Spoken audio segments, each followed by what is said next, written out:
Bonjour et bienvenue dans ma petite fabrique à histoire, catégorie conte.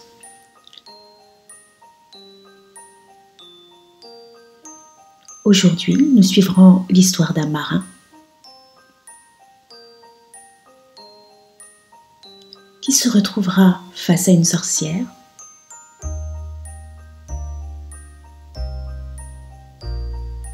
Des êtres métamorphosés auront également leur place dans ce récit.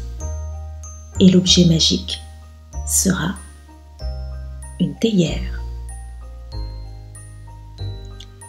Voici l'histoire du mousse. Il était un petit navire, il était un petit navire.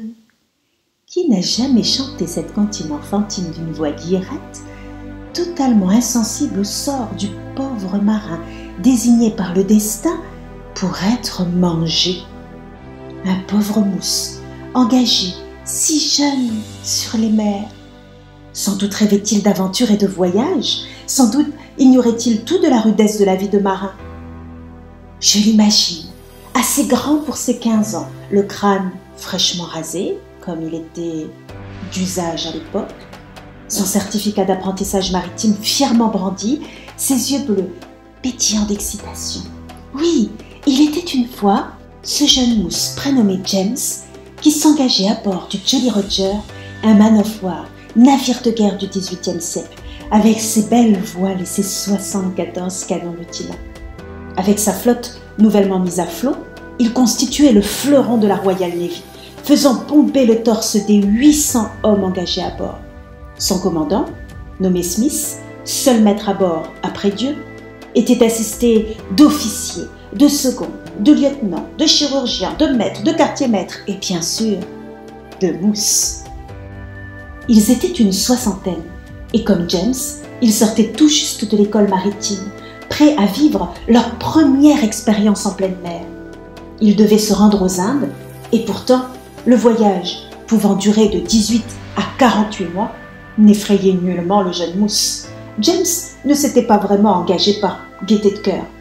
Personne n'épousait la mer par choix. Son père était mort 2 ans plus tôt et sa mère ne gagnait pas assez pour s'occuper seule de ses 7 enfants. En embarquant, il la délestait ainsi d'une bouche à nourrir et pourrait lui apporter un salaire, aussi misérable soit-il. Et puis, il verrait le monde. James avait tellement envie de découvrir le monde, glisser sur l'étendue bleutée à perte de vue, goûter le sel, le soleil. Dans sa grande jeunesse, il ne se rendait pas compte qu'il idéalisait totalement ses futures fonctions. Et c'est le torse bombé qu'il s'était présenté sur le pont. L'officier qui s'était occupé d'eux avait aboyé ses ordres. James serait affecté aux tâches communes aux mousses, balayer le pont, nettoyer les cages de poules, soigner les bêtes, apporter les rations de nourriture à l'équipage, porter les cartouches des canonniers si jamais une bataille navale éclatait, entretenir le navire. Rien de bien excitant. Mais le jeune homme était conscient qu'il était obligé de passer par là avant de monter en grade. On racontait que les mauvais traitements pleuvaient sur les mousses à bord des caboteurs, mais qu'ils étaient plutôt bien traités sur les navires du roi. Tous les mousses présents étaient donc plutôt satisfaits de leur sort. Lorsque la flotte quitta le port, James ne put s'empêcher de prendre une grande inspiration, inhalant avidement l'air iodé. Un sentiment fou de liberté lui arracha un petit cri de contentement. Sa joie fut cependant vite écourtée lorsqu'un poing s'abattit sur sa tête. Maugréant, il observa l'officier à l'origine du coup, n'osant pas élever la voix. « Tu n'es pas là pour lambiner, il y a du travail qui t'attend. »« Oui, monsieur. » Si la vie d'un marin était éreintante, celle d'un mousse était particulièrement épuisante. James s'écroulait chaque soir dans son hamac et plongeait dans un sommeil sans rêve. La première nuit, il s'était demandé comment il parviendrait à fermer l'œil, alors qu'une odeur pestilentielle lui emplissait le nez.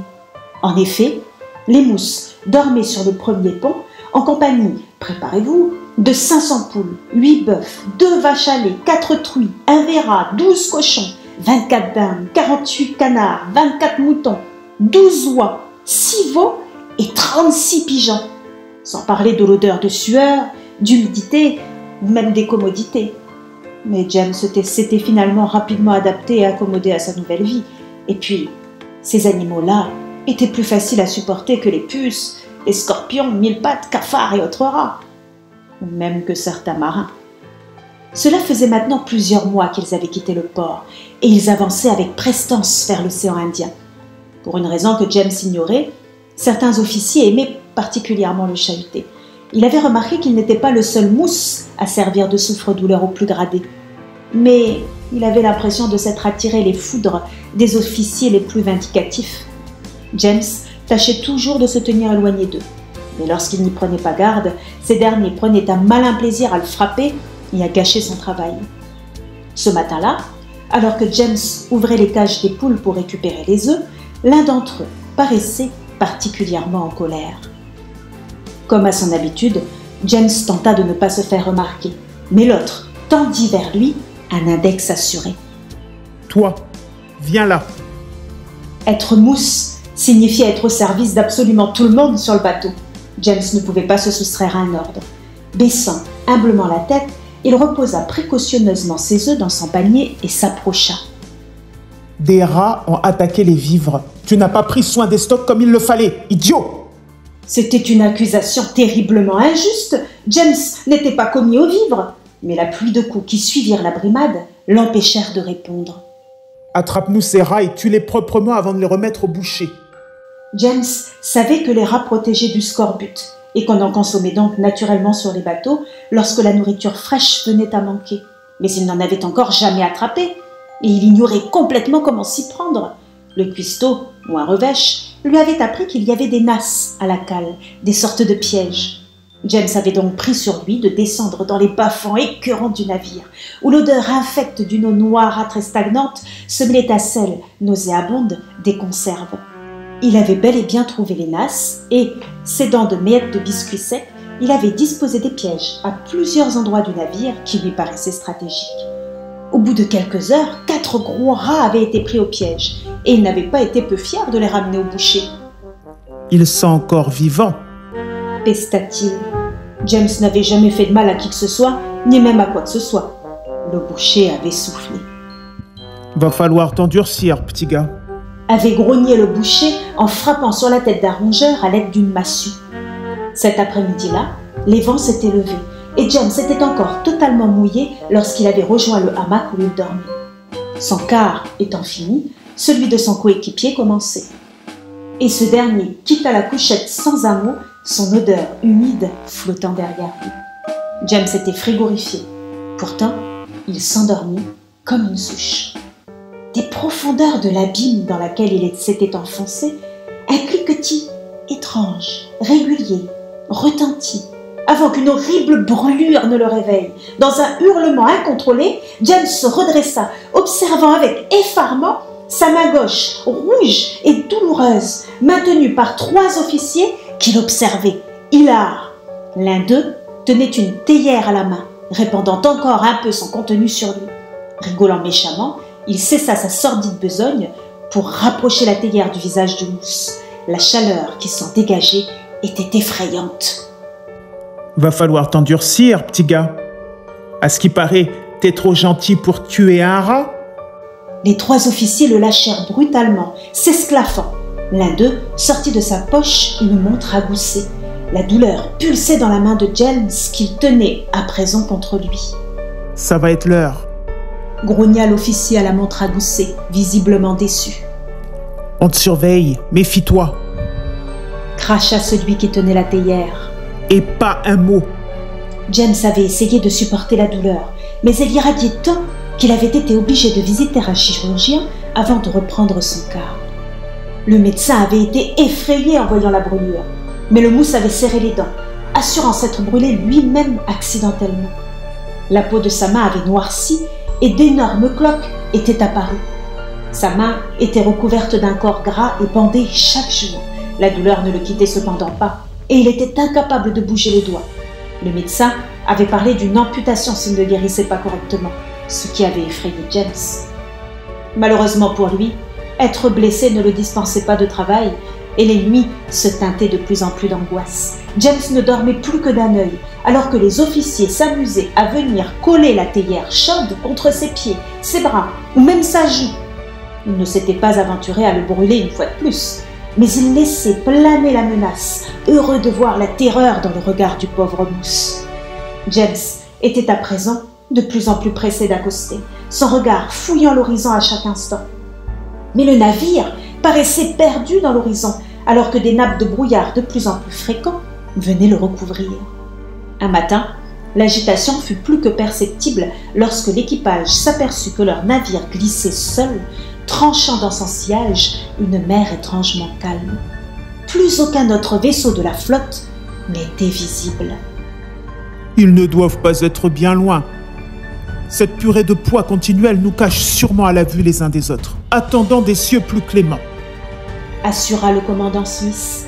Une dizaine de jours s'étaient cependant enchaînés après cette déclaration avant que le brouillard ne se dissipe. Et alors, l'équipage avait bien dû accepter la réalité. Ils étaient seuls, perdus en pleine mer. Il y avait de l'agitation dans la cabine du commandant, où s'enchaînaient les réunions. James ressentait leur inquiétude. Et si c'était une nouvelle route, on va peut-être découvrir un nouveau monde, avait-il entendu chuchoter. Pourtant, seule l'eau les entourait. À bâbord, à tribord, aucune terre en vue, juste la mer se noyant dans le ciel. Les marins s'entêtaient à poursuivre leur routine, jour après jour, mus par l'incompressible espoir d'accoster. Espoir qui ne s'amenuisait pas, malgré le temps s'écoulant. La vie de James à bord ne s'améliorait pas. À force de travail sur le pont, les mains bien souvent plongées dans l'eau de mer, ses brûlures ne guérissaient pas. Elles ne guérissaient pas comme elles le devaient, et la menace de l'amputation se rapprochait, jusqu'à ce qu'elle devienne une réalité. Jamais James n'aurait imaginé tel enfer. Il avait bu tant d'eau de vie qu'il se sentit hors de son corps lorsque la basse besogne eut lieu. Il ressentit la douleur tout de même et la folie le guettait. Il sombra dans une sorte de coma qui le poursuivit durant plusieurs jours avant qu'il ne reprenne totalement connaissance. Beaucoup de marins perdent un membre en mer. Beaucoup plus ne survivent pas à l'amputation. Tu as toujours ta place, petit gars, tu verras. Ta carrière n'est pas finie, assura le chirurgien en lui tapotant l'épaule d'un air contrit. La douleur était pourtant toujours là, et la fureur grondait dans sa poitrine lorsqu'il croisait les officiers responsables de sa brûlure. Un petit sourire en coin, il ne manquait jamais de le saluer. James, pour la première fois de sa vie, avait des envies de meurtre si fortes qu'il n'avait même plus conscience des réalités du navire. Réalité particulièrement sombre pourtant, puisque les vivres venaient maintenant à manquer et aucune terre n'était encore en vue. On avait relevé certains mousses de leurs fonctions et ils avaient pour ordre de pêcher. Or, aucun poisson ne mordait aux hameçons. Les hommes commençaient à paniquer, les esprits à s'échauffer, les ventres à grogner. Les premières bagarres avaient éclaté, certains hommes ayant basculé par-dessus bord, la mer les avalant avec avidité. Le commandant Smith avait fait mettre les bagarreurs au fer dans les cales, mais la fièvre agitait maintenant l'équipage. Des messes basses retentissaient dans les ombres du bateau. Ils allaient mourir de faim si rien n'était fait. Lorsque toutes les bêtes furent dévorées, de la dernière vache au dernier à attraper, la sentence tomba. Le commandant appelait l'équipage au don suprême. Certains membres devaient se sacrifier pour permettre aux autres d'emmener le navire du roi jusqu'aux Indes. Ce genre de propos aurait sans doute choqué James au début de son voyage. Mais à présent, il n'était rempli que de rage et d'aigreur. Il sia à peine lorsqu'il fut décidé qu'un tirage au sort à la courte paille aurait lieu entre les mousses pour sélectionner les 6 malheureux héros. Héros ? S'offusqua un mousse, le regard dément. Je ferai personnellement part de votre sacrifice au roi, assura le commandant, en mettant fin d'un regard particulièrement appuyé à toute tentative de rébellion.